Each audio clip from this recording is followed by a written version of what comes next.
द्वारिकाधीश आएगा। देखो पूरी सभा में महाराज दुर्योधन राजा का घर छोड़ करके और इस दासी के घर में आएंगे। देखो तो सही मेरा भाग्य खुल गया, मैं तो बड़ी भागन हूँ।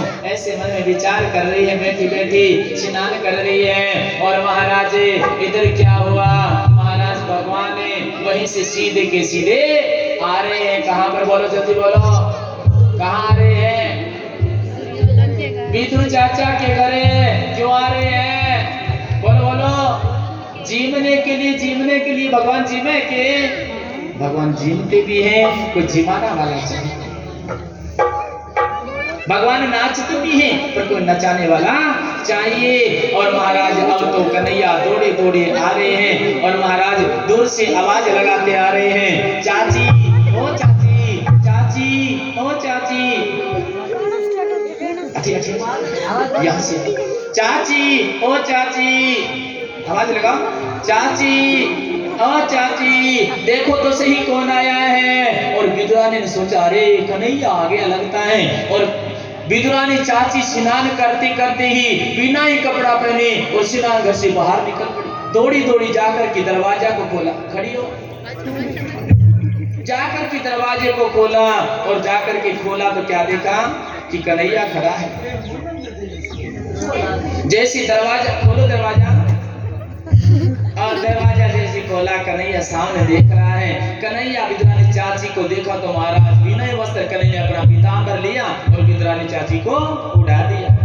विदुरानी चाची कन्हैया को देख रही है, कन्हैया विदुरानी चाची के मुखड़े को निहार रहे हैं। और विदुरानी चाची देखती देखती है, इधर कन्हैया कहने लगा चाची ओ चाची, कि हाँ कन्हैया, कि मुझे देखती रहोगी कि भीतर भी लेके जाओगी? अरे कन्हैया मैं तो तुम्हारे प्रेम में पागल होगी, आओ आओ आओ। और महाराज भगवान को लेकर के अंदर आए और देखा तो क्या देखा कि महाराज कन्हैया का स्वागत किया। और किया क्या कि महाराज कन्हैया को बिठाने के लिए और प्रेम में इतनी पागल हो गई कि चौकी को उल्टा रख दिया। चौकी चौकी चौकी चौकी चौकी, और चौकी को उल्टो ही रख दियो और चौकी उल्टी रख करके उल्टो ही आसन लगा दिया। और कन्हैया को कन्हैया यहाँ बैठो। कन्हैया सोचा भाई भगत का भाव है, अब उल्टी चौकी पे बैठना पड़ेगा तो बैठना पड़ेगा, उल्टी चौकी पे बैठे। और कन्हैया के पास में विदुरानी चाची बैठी है। विदुरानी चाची बैठी है पास में, कन्हैया के मुखड़े को निहारे। कन्हैया चाची की ओर देख रहे हैं, चाची कन्हैया की ओर। और महाराज अच्छी मुस्कान, आगे छोड़ आगे खाली ऐसे सफाई से का काम। और भगवान का दर्शन करते करते भगवान ने कहा चाची ओ चाची, कि हाँ कन्हैया, कि मेरे मुखड़े को देखती रहोगी कि मुझे कुछ खिलाओगी? मेरे को भूख लगी है। अरे कन्हैया मैं तो भूल गई, अभी देखो अभी जाती हूँ। और कहते हैं कि विदुरानी चाची दौड़ी दौड़ी रसोई घर में आई। और जैसे रसोई घर में आई है, रसोई घर में क्या देखा है कि महाराज कोई सामग्री नहीं मिली, बहुत पुराने केले मिले। थाली ले लो, और थाली में रखे केले। और महाराज कन्हैया के पास में आकर के बैठ गई। कन्हैया की मुंह की ओर देख रही है, केले सामने रखो, पीठ पीछे मत रखो।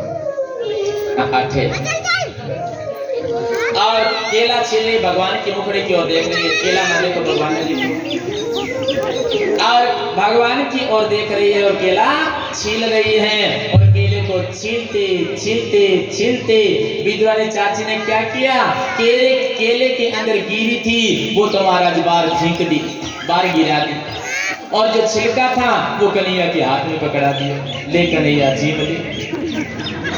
कन्हैया सोचा अरे आज तो मुझे छिलको ही खाना पड़सी, रोज तो महाराज केला ही खाता हूँ, आज तो छिलको ही खाना पड़सी। चलो भगत का भाव है, खाई लेता हूँ। विदुरानी चाची महाराज कन्हैया को खिला रही है और कन्हैया छिलका जीम रहा है। और विदुरानी छिलका केला छिलता है, वो तो हाथ में दे रखो और छिलो। संतो क्यों और केला छील रही हो गिरी, बाबू सबको बांट देना गिरी। ओए खुशी तू और कहते हैं छील रही है और छीलते छीलते गिरी तो कहते हैं गिरा देती है और छिलका कन्हैया के हाथ में दे देती है। कन्हैया छिलका जीम रहा है और महाराज विद्रानी चाची जीमते जिमाते क्या हुआ, इधर जो विदुर जी गए थे बाजार